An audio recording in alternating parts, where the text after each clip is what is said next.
ပြောအားလုံးလည်းပါဒီနေ့မှာတော့ All Star Brother လေးကိုမယူရသေးတဲ့သူအတွက် unique တင်ပေးမှာဖြစ်ပါတယ်ပထမဆုံးအနေနဲ့ TikTok ကဒီဗီဒီယိုလေး copy လေးယူထားလိုက်ပါနော်နောက်တစ်ခုကတော့ event တွေကဒုတိယပုံလေးတွေက All Star Creator Connect ထဲကိုဝင်လိုက်တာနဲ့ဒီလိုမျိုးလင်တဲ့ကိုသူ့ဘာသူဝင်တော့မှာဖြစ်ပါတယ်လင်တဲ့ကိုရောက်လာတဲ့ထုံးစံအတိုင်းပါနော်စမေးနောင်တဲ့ကိုဝင်ပြီးတော့ TikTok ကိုရွေးပြီးတော့ခုနကကိုယ် copy လေးယူထားတဲ့လင်လေးကိုပတ်ရှနောက်ပြီးတော့မြန်မာရွေးပြီးတော့စမေးနောင်လောက်လိုက်ရင်ရပြီပေါ့နော်ဒီလိုနဲ့ပဲကိုယ်ပြောတဲ့လို့အမားရမရှိပဲတခြားလောက်မှဆိုရင်တော့1 လဲဖို့ channel တစ်ခုရမှာဖြစ်ပြီးတော့အဲ့လိုတစ်ခါလိုက်မှဆိုရင်တော့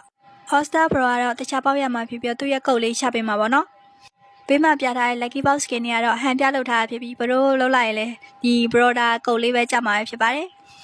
သူပြည့်ရဲ့ကုတ်လေးရတယ်ဆိုရင်တော့ Broda ကဘရိုးမေးပေါက်ထဲကိုတိုင်းရမှာမဟုတ်သေးပါဘူးအဲ့ဒါကိုယူပြီးတော့ Bro Profile နဲ့ဝင်ပြီးတော့ Reunion ကုတ်ထက်သွားပြီးအဲ့ကုတ်လေးနဲ့စမစ်လောက်လိုက်မှ Bro ရဲ့မေးပေါက်ထဲကိုထည့်ပြီးမှဖြစ်ပါတယ်ကျွန်တော်တော့ခုနကရတဲ့ကုတ်လေးကိုတိုင်းမဲ့ Reunion နှိပ်ပြီးတော့ချလိုက်ပါတယ်အဲဆိုရင် Bro မေးပေါက်ထဲကို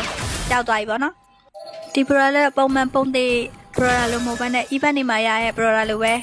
အယောင်တွေပါပြီးတော့ animation တွေပါပါတယ်ပေါ့နော်ခုနက event ရတဲ့ All Star Broda ကိုသွားပြီးတော့ရှင်းပြမှာဖြစ်ပါတယ် animation တွေပါရပါနော်။ဒါပုံသိမ်းကြောက်မဟုတ်ပါဘူး။ Bro တို့လည်းအဆင်ပြေမှလို့မျှော်လင့်ပါတယ်။ဆုံးဖြတ်ကြည့်ပြီးတဲ့တင်ပြအောင်ကျေးဇူးတင်ပါတယ်။ဒါပါပဲ။